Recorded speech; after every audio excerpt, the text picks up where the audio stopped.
Thank you for joining me today. I want to discuss and share a very controversial topic in the archaeological community. This may get people riled up, especially those who get really into the topic of anything having to do with involving the first peopling of the Americas and turning archaeology into a blood sport. I also must clearly state that I am not saying and agreeing that hominins did reach the Americas hundreds and thousands of years ago, but would like to state that it was possible and definitely not impossible. I truly believe it is important to keep an open mind because the world of science is constantly changing. The way we have understood our world is always being changed, therefore it's time to stop clinging on to outdated ideas and theories. Instead, it is important to absorb new information with an open mind and not simply dismiss it. I will be sourcing information from a few books. First of these publications comes from Indigenous archaeologist, author Paulette F.C. Steeves, the author of the book The Indigenous Paleolithic of the Western Hemisphere. A little bit of background. Paulette Steeves is an advocate for reclaiming Indigenous history. Steeves decolonizes historical narratives about Indigenous people and the settlement of the Americas. She specializes in Paleolithic American archaeology. Steeves starts off the book by exposing how research institutions are still rooted in scientific racism and were ran by researchers of outdated or racist teachings. These dominant professors in the field of North American archaeology were not open-minded at all, and were strong believers of the Clovis first theory and always dismissed any significant finds older than Clovis. It was considered a risk to your career and reputation as an archaeologist if you went against the Clovis first theory. Fortunately, nowadays that seems to be slowly changing. For those who are not familiar with the topic of the first peoples of America, it has been thought and taught to students for a very long time in academia that the first people to reach the Americas did not happen until 13,000 years ago, the end of the Pleistocene. This is the Clovis first theory. Clovis first theory concludes that these first Americans crossed the Bering Land Bridge by foot that connected Asia to America when the glaciers began to melt, then spreading south onward, eventually populating the continent. Other archaeologists have challenged this mainstream idea by proposing the use of boats sailing along the coast of the continent to avoid the glaciers. In reality, it may have been a bit of both, but different time frames and migrations. However, recent finds of sites dating older than 13,000 years ago keep showing up now. Sites such as Meadowcroft Rock Shelter in Pennsylvania date to 19,000 years ago. Cactus Hill site in Virginia dates to 20,000 years ago, and White Sands footprints from New Mexico date to 23,000 years ago. Plenty more examples exist, as you can see on this map, and there's others that have not been listed here. It has been shown that first Clovis is bogus. Embedded bias and petty arguments in archaeology continues to inhibit and delay any further research and digging for pre-Clovis archaeology.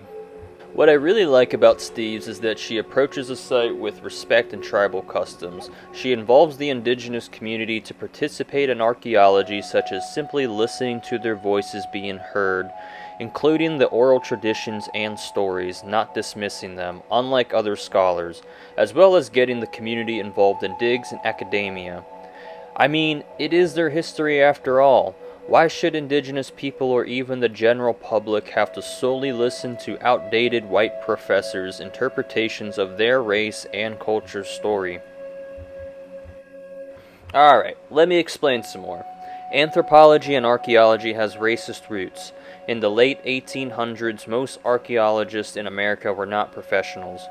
They were amateur collectors, geologists, and lawyers interested in human history. Also, I might be mispronouncing his name wrong, but he's a horrible guy, so I think the name is Czech Republican. Anyways, his name is Ales Hirschlicka. He is a notorious example of one. He was trained as a physician and self-taught physical anthropologist. He worked at the United States National Museum, now the Smithsonian Institution, for 7 years as an assistant curator before becoming the head curator. Hirschlicka ideologies were based on a linear evolutionary framework. He argued that Native Americans had only been in the Americas for 3,000 years, and that whites were racially superior to them. This idea of his blocked the potential research of older human presence on the continent for many years. It was known that Hrdlicka was a dominant and forceful individual who vigorously refused all claims for any human presence more than 4,000 years old. Unfortunately, Hrdlicka wasn't the only individual who promoted these racist ideas in the field at the time. Erasure of indigenous cultures in the archaeological record continued to stick within national structures in the United States. Years later, after the discovery of Clovis points near Clovis, New Mexico, the Clovis first theory began in the 1930s. Fast forward to now, archaeologists have now been digging up new sites that date prior to the arrival of the Clovis culture, prior to 13,000 years ago. This is historical proof that our understanding of history and science is constantly changing by new discoveries and altering past theories. What was done in the dark will come to the light. So if you're still watching, you're probably wondering, okay, cool, so what does this have to do with hominins in America? The point of what indigenous scholars such as Paul H. Steeves is trying to say is that we need to be more open-minded and consider such ideas a possibility and not to be so quick to shut them down like these so-called trusted experts in charge, such as Isles Hrdlicka in the 1800s, who was proven to be wrong many years later by Hannah Warmington, who founded the Clovis first theory in the 1930s. And then if you fast forward many years to now, 2024, where Clovis first is finally put to rest with the discovery of Paisley Caves. Back then, these ideas were all absurd in their time, and I'm sure we are all starting to see a pattern here. So I will ask the question, is it really that crazy to think 100,000 years ago or more there were people or hominins walking the vast landmass of America? I am also aware there is absolutely a lack of physical evidence regarding the possibility of hominins in the Americas. Theoretically speaking, though, it would have not been impossible. So, was it hard to reach the Americas? Yes. Were our hominin cousins and ancestors capable and tough as shit? Hell yes. Were they curious and nomadic? Yes. Did they populate the Americas? More than likely not. Did they visit America within those million or thousands of years? I mean, come on, at least a curious individual or a group of them would have had to at some point in time. The time span of this is just hard to even grasp. Just as scholars and people have doubted the abilities of Native Americans, they have done the exact same with hominins such as Neanderthals and Homo Erectus since their discovery in the 1800s. Science has come a long way since then. Neanderthals and Homo erectus were seen as dumb, savage brutes lesser than us. We now know that this is totally wrong. It only took until the 2000s for scholars to start realizing this silly, outdated caricature. They were more like us instead, but just looked a little different. It's starting to make me think that our species naturally looks at others who are physically different than ourselves with doubt and differences first glance. Neanderthals and Homo erectus are now seen with having seafaring abilities and a form of language or communication. As there is some evidence of this, we will get more into that in a moment. Before we can claim any possibility of hominins reaching the Americas, we first have to consider and understand each human species' capabilities, technology, and geographical range. And of course, is there evidence of it? Another important question to consider is the time frame of the Bering Land Bridge. When was it closed and open? Meaning, were there glaciers blocking the entrance or were they receded? Let's start 2 million years ago. Homo erectus was in its prime. They have left Africa, ventured out, and colonized Europe and Asia, as far east as Zucudian Cave in China, and as far south in Asia as Java. Homo erectus was hella nomadic. They were so adventurous they were given the nickname International Man. Unfortunately for copyright purposes, I couldn't show a map of North America 2 million years ago. I did ask permission and the map company was very strict on their usage. So let's use this map instead. So 2 million years ago, the land bridge to North America was open and free from glaciers, making it a perfect time frame for humans to cross. Compared to a map of North America 15,000 to 12,000 years ago, the land bridge was blocked from glaciers, so it would have been inaccessible by going through land. This was also the supposed time frame of the Clovis model. It is now accepted that these first Americans sailed along the coast and went island to island along the way there. Picture it like the Aleutian tribe that specializes so well with watercrafting. Homo erectus was a readily adaptable species of its time. They were well adapted to very cold climates and even tropical climates. They could have easily made the hike into America with ease. Homo erectus most likely had the ability of seafaring as well. Homo erectus has made it to the island of Flores and Sulawesi from the closest island of Sumbawa, eventually evolving in the form of Homo floresiensis, nicknamed the Hobbit. Yep, he was a little short guy, a little shorty, which may have been a dwarfed island version of Homo erectus. The stone tools found in Flores were dated to almost 800,000 years old. They would have had to cross 11 miles to get there. They possibly crafted simple rafts made of bamboo or vegetation, or some scholars suggest they accidentally washed up there, probably from like a tsunami or something. Scholars are still debating this, but I personally wouldn't underestimate their abilities just by looking at all the impressive technological accomplishments they've made. Archaeologists have found evidence of Neanderthal stone tools on the island of Crete in the region of Greece that date back to 130,000 years ago. To get to Crete, it would have required some sort of sailing. It is unlikely to find any physical evidence of a boat from either of these species since they are made from natural materials that decompose quickly over time.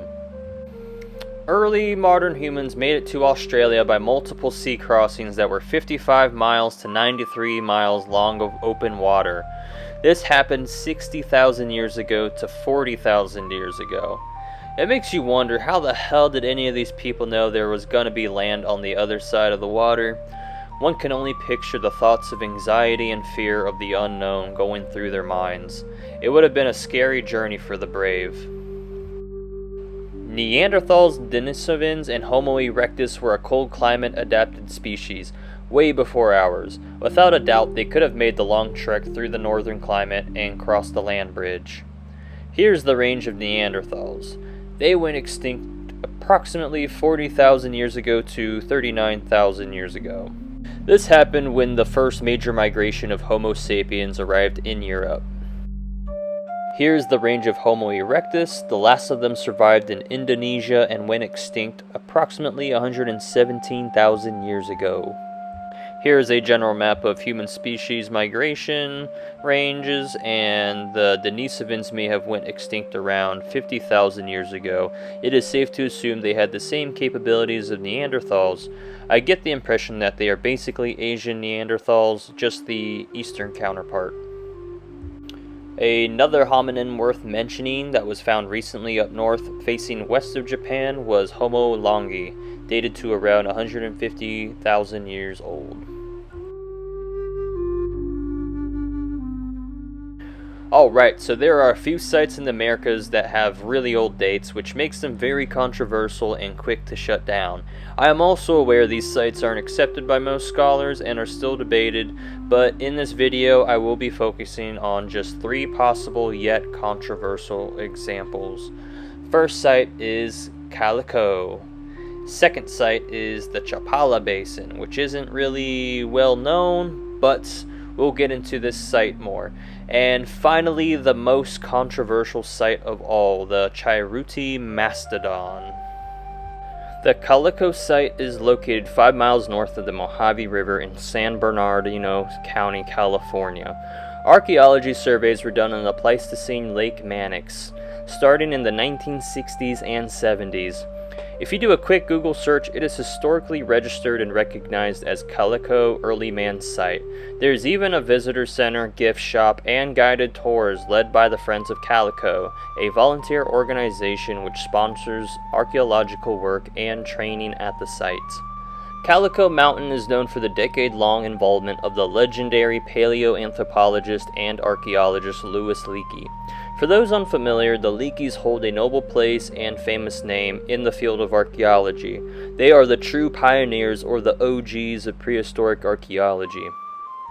Louis and his wife Mary Leakey specialized in the study of human evolution, early man, and their stone tools.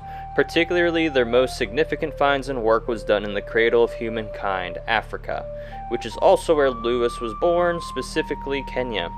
Louis and Mary Leakey have done work in the Olduvai Gorge located in Tanzania, where they have discovered the remains of what is now Paranthropus boise and Homo habilis, the earliest of our ancestors. They lived over 1 million years ago. Louis Leakey has extensive knowledge about early man's tools. He was confident to conclude that the recovered artifacts were more than 100,000 years old in Calico. Other claims for the site age have ranged from 200,000 to as many as 500,000 years old. Now, that's a far stretch. So there are 3 categories in Calico: Paleo-Indian and later, and then comes the Lake Manax lithic industry, and then the Calico lithic industry. The Manax lithic industry dates to 24,000 to 22,000 years old. These tools have similar resemblance to European Paleolithic tools. It is also interesting to note that no comparable materials have been recovered from any other site in the Western Hemisphere. The Calico industry includes over 2,700 flake tools of varying configurations, almost 1,600 blades and blade cores, smaller number of chopping tools, axes, hammerstones, and other various assemblages. The materials represented 95% chalcedony, chert, or agate, all of which are preferred for stone tool making. So no convincing cultural features were found in any of the 3 allegedly cultural deposits, which include fire pits, living floors, structures, and etc. The most distinctive artifacts from the Calico site recovered from the lowest sediments is a hand axe look-alike known as the Calico Cutter. Comparing to Acheulean stone tools of Homo erectus, the tools itself look very convincing and man-made. However, why is this place questioned? Why is it discredited? Why do people hate on Calico? Well, to be fair, no one has found human remains. There is a lack of cultural features, and the biggest critique is that the lithic material were not made by humans, but instead by natural causes. This natural cause has to do with the massive alluvial fan in the area. The fast-moving mountain stream empties sediments out onto a flat plain and slows down. The allegedly claimed artifacts may have been chipped and flaked by geologic processes during this natural formation of the Yermo-fan, as claimed by the geologist Vance Haynes, who has visited the site a few times. The story and reputation of Louis Leakey kinda ends tragically, unfortunately. Mary Leakey, Louis's wife, lost academic respect for Louis because she thought he was being obsessive over his Calico theory. Louis Leakey continued to visit the site several times a year until his death in 1972. That is the brief story of Calico. What do you guys think? Are they artifacts or geofacts? Let me know in the comments below. Okie dokie, moving on to a more lesser known site. I could only find 2 articles that were researched on this topic regarding to the Homo erectus brow ridge that was found in the Chapala Basin that's located in the state of Jalisco, Mexico. The source I'll be using is from a book called Bones, Boats, and Bison that talks about this very briefly. Federico Solorzano is a well-respected archaeologist. He is the man who has studied the brow ridge and has extensively researched the region. This brow ridge does raise some questions. Few other scientists who have analyzed the bones closely agree that they look human and not animal. No one is sure where the supposed brow ridge was exactly found. It was apparently picked up when drought exposed the large ring of the Chapala lake bed from 1947 to 1956. This just makes it frustrating for archaeologists to figure anything out. Solorzano demonstrated how it might have fitted onto a Homo erectus skull that was in Europe. As you can see here, it fits very well like a puzzle piece. Other finds in the Chapala area include 12 scattered skulls of a long-extinct horse species. All have been smashed between the eyes. They estimate the horses were likely 10,000 to 20,000 years old. Archaeologists such as Stanley Davis and Solorzano have not continued work in the Chapala Basin, mainly because of the lack of funding. Without a doubt, Chapala Basin needs more research. And last but not least, we have the most infamous site, and that is the Forbidden Seaword among archaeologists, the Chairuti Mastodon site. Located in the Golden State of Southern California, it is also known as the Highway 54 site, just a few miles northeast of San Diego. The site, among over 100 others, were accidentally discovered during a road extension project, excavated in 1992 and 93. There is evidential claims that human technology and activity are present on mastodon bones. Here they found a spirally fractured bone that was concentrated around two large stones, a similar pattern to that recorded at two experimental replication sites in Tanzania. The mastodon bones were minimally dated to 130,000 years old.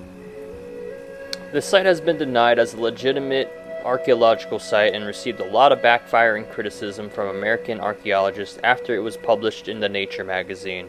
Archaeologist Gary Haynes suggested that the mastodon bones breakage may have been attributed from construction equipment and as well as the absent archaeological traces of such long-distance dispersal into North America by unknown hominins from Asia. Indigenous archaeologist Steve's response to this was that long-distance hominin dispersal is known to have occurred on a global scale during the Pleistocene, and there was no absence of reputable archaeological traces of long-distance hominin dispersal into the Western Hemisphere. There are very few sites that date to over 100,000 years before present in the Americas. This is due in part to bias and denial in the field over the last 100 years. Those few archaeologists who did report on earlier than 12,000-year-old sites just faced aggressive critiques. Ruth Grun states that she may have been the only professional archaeologist to have visited the museum and actually looked at the site material. She says that I understand as yet none of the site critics have done so. Based on her examination, she states that the breakage of modern heavy machinery is invalid as a thick precipitate of soil carbonate on the broken surfaces proves that the breakage was indeed very ancient. Now, it is up to the viewer to take it or leave it. I am only here to share the endless possibilities. That will be all for today's video. I really hope you enjoyed and learned something new today. Please like and subscribe for more content. Leave a comment. I would love to hear everyone's thoughts on this topic, and if the comment section kicks off with debates, please be respectful to each other and let's just enjoy the science together. As always, this is your host, Paleo Passion. I will see you in the next video. Stay curious, my friends.